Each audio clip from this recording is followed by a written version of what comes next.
Ah, Luiz Henrique, você montou um time absolutamente formidável, encantador, dançante, cativante, hipnotizante, cara. Assim, esse Paris Saint-Germain é uma das melhores histórias há algum tempo no futebol europeu, tá, cara? Porque histórias enquanto detalhes dentro de um projeto que é verdade, tem muita grana, tem um cheque em branco, tem uma disparidade interna muito grande, né, a ponto de essa temporada que pode terminar com todos os títulos, e a gente vai expandir para a Supercopa da Europa, para o Intercontinental, e vamos ver se ganha no domingo, poderia ser muito bem enquadrada, como o Otávio Neto levantou esse debate de maneira muito com conteúdo, assim, muito...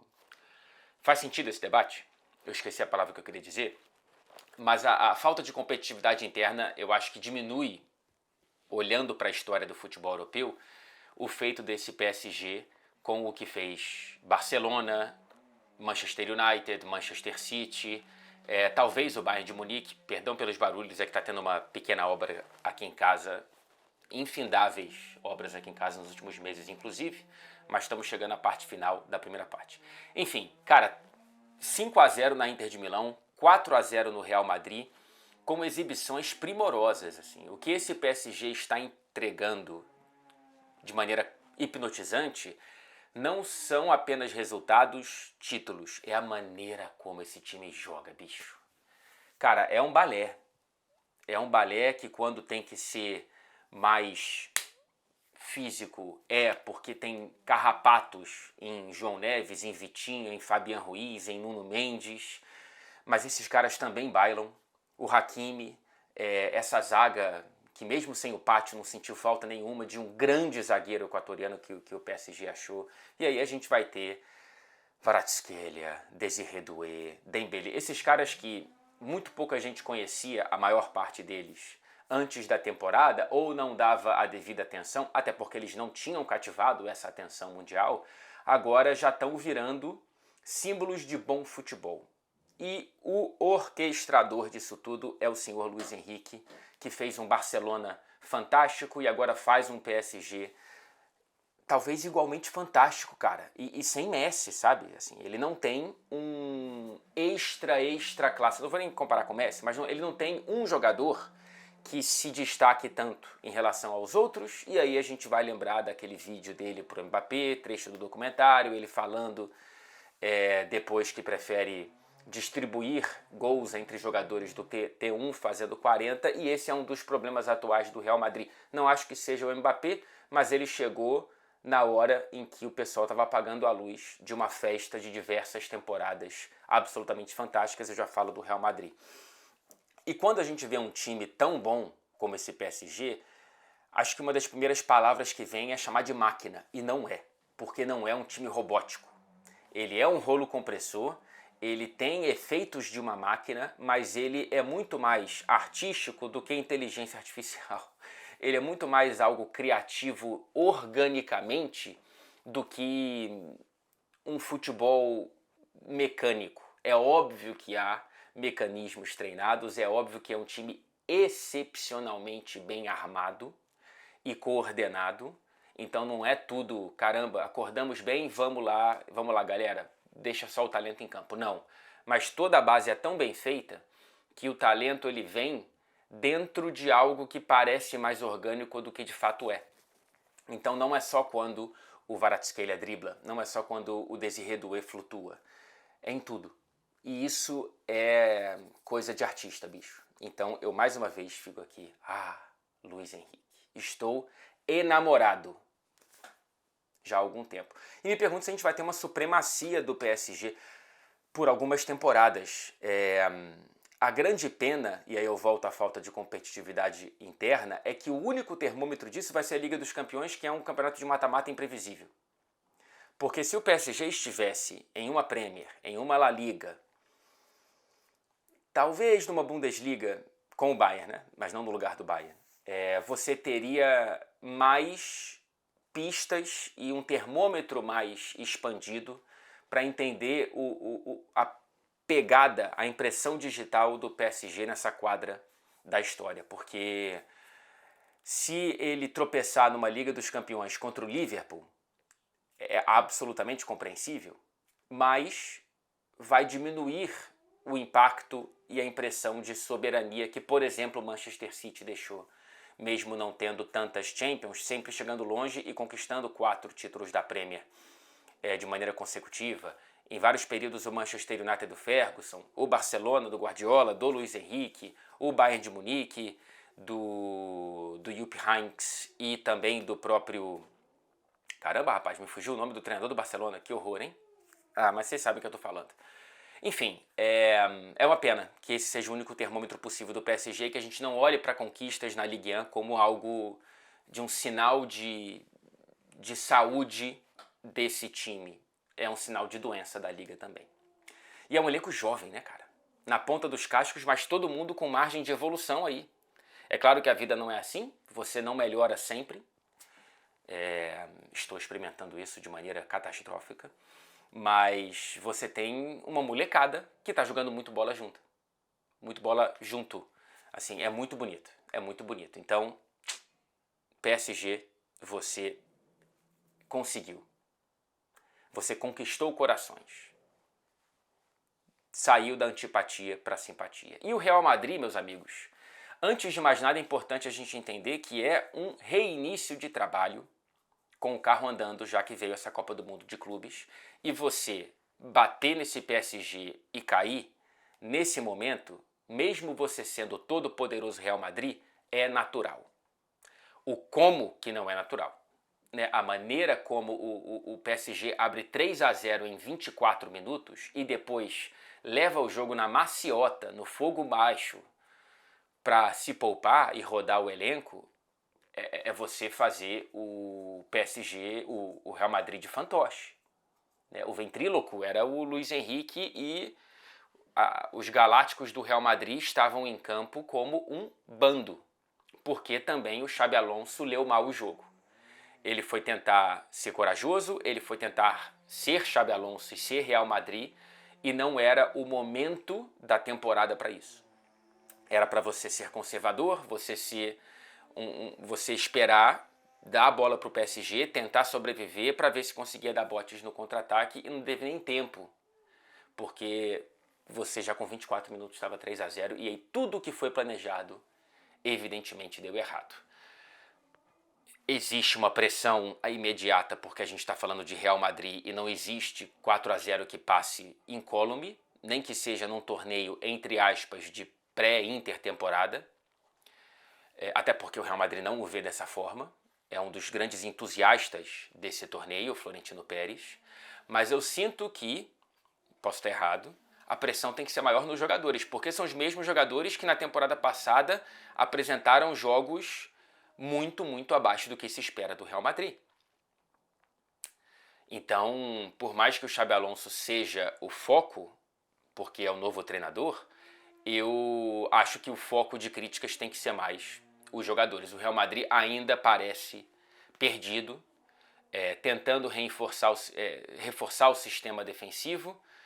Parece que está trazendo o Carreiras do Benfica, já trouxe o Hausen, que fez muita falta na suspensão, Alexander Arnold, que não jogou por um problema físico, mas eu fico impressionado como a fábrica do Real Madrid, La Fábrica, não revela grandes jogadores com a frequência que deveria ter. Eu sei que é projeto, tá?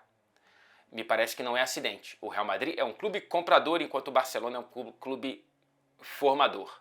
Majoritariamente, é claro que você não é só uma coisa ou outra. Mas é uma pena, né?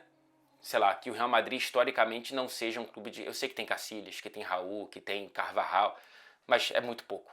É muito pouco. Eu gostaria de um dia ver o Real Madrid dando atenção para a própria base e não tentando comprar jogadores prontos. Mas eu entendo que ao mesmo tempo é um clube que tem pressa, que é um tamanho incomparável com qualquer outro no planeta, e quem tem pressa tem pressa. Não tem jeito. Mas o Raul Asensio está fazendo um torneio. Eu não quero determinar, eu até fiz um tweet ontem um pouco ácido demais, eu deletei porque eu acho que peguei pesado com o Raul Asensio, mas porque ele deu sinais positivos durante a temporada, teve fases muito boas, mas esse torneio é absolutamente catastrófico. É para você se assustar, é para você colocá-lo no fim da fila e ver se contrata de repente outro zagueiro, sem brincadeira, sem exagero, tá? Porque o Real Madrid aparentemente não consegue contar com o Asensio. Eu sei que o Rudiger também falhou, mas o Asensio vem falhando de maneira atrapalhada, parece um elefante numa sala de cristal, né? Tropeçando em tudo, em todos e quebrando tudo. Ele que abre os trabalhos do PSG, inclusive. Mas assim, bicho, para não parecer que eu tô aqui só pegando no pé de maneira pachequista, os brasileiros do setor ofensivo estão no divã, cada qual por um motivo diferente e em estágios diferentes da carreira. Eu vou começar pelo Vinícius. Já tem muito tempo que o Vinícius não joga bem com frequência. Ele pode ter um jogo aqui, um jogo acolá, mas ele não consegue uma sequência positiva. Pelo contrário, o Vinícius tem uma temporada bastante ruim. Os números não são tão ruins, gols e assistências. Eu não vejo todos os jogos do Real Madrid, eu vejo poucos, mas foram poucas vezes que eu vi e gostei, e foram poucas vezes que eu não vi e fui convocado a ver algo positivo do Vinícius. E acompanhando pessoas que acompanham o Real Madrid, principalmente a queridíssima e competentíssima Tati Mantovani, você sabe que o Vinícius não está bem, e aí é uma questão esquisita, porque o Vinícius é jogador do Real Madrid, o Vinícius é estrela do Real Madrid, o Vinícius é o presente e o futuro do Real Madrid, mas no Real Madrid você não tem futuro garantido, porque se você não estiver bem, você não está bem e vai embora, por maior que seja a sua estrela, se não vai embora do clube, vai embora do time titular, e eu não sei o que o Vinícius vai, não sei como ele vai ser aproveitado pelo Xabi Alonso, por dentro, por fora, pela direita, pela esquerda. É um momento delicado da maior estrela do futebol brasileiro. Ah, Fred, e o Neymar? O Neymar não existe, porque ele não joga. Então o Vinícius é a maior estrela. Eu sei que tem Rafinha, eu sei que tem Rodrigo, eu já entro nele, eu sei que tem outros jogadores aí que podem assumir essa posição, mas eu tô falando como preocupado com a seleção brasileira, principalmente aqui, passando para o Rodrigo, que esse sim, para mim tem que sair. Eu sei que é horrível falar isso, deve ser dificílimo pensar em sair do maior clube do mundo e com a história que o Rodrigo tem, mas o Rodrigo está num momento de encruzilhada fundamental, porque ele não é tão jovem assim, ele não é titular e ele não está sendo nem utilizado, e reiteradamente o novo treinador tem falado que é por questões técnicas.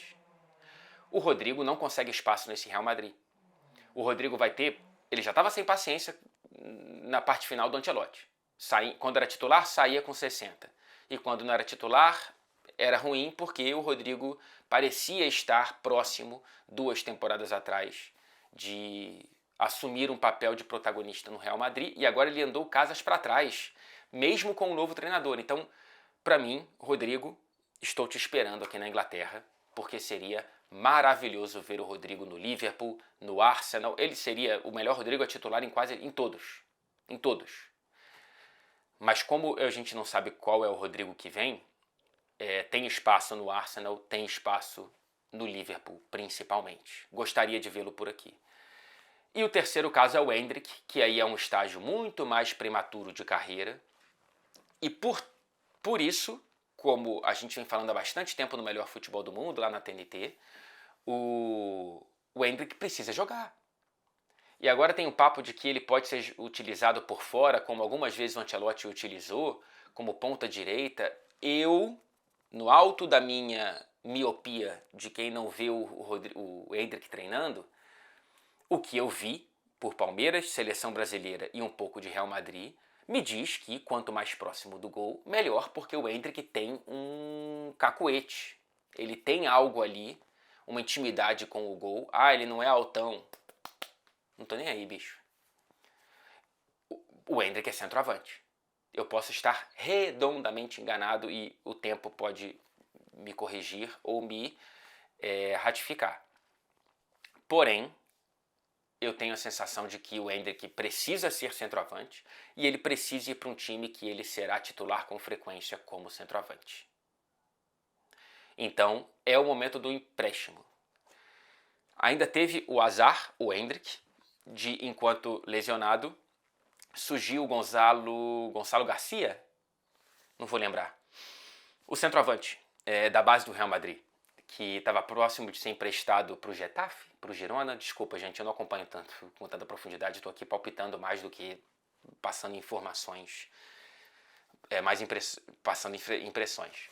Mas enfim, para mim, então, Vinícius, recuperação dentro do Real Madrid, Rodrigo, recuperação fora do Real Madrid enquanto venda, Endrick, não é nem recuperação, é voltar para os trilhos, para ver se pega a Copa, principalmente, a gente precisa de um 9, como empréstimo fora do Real Madrid.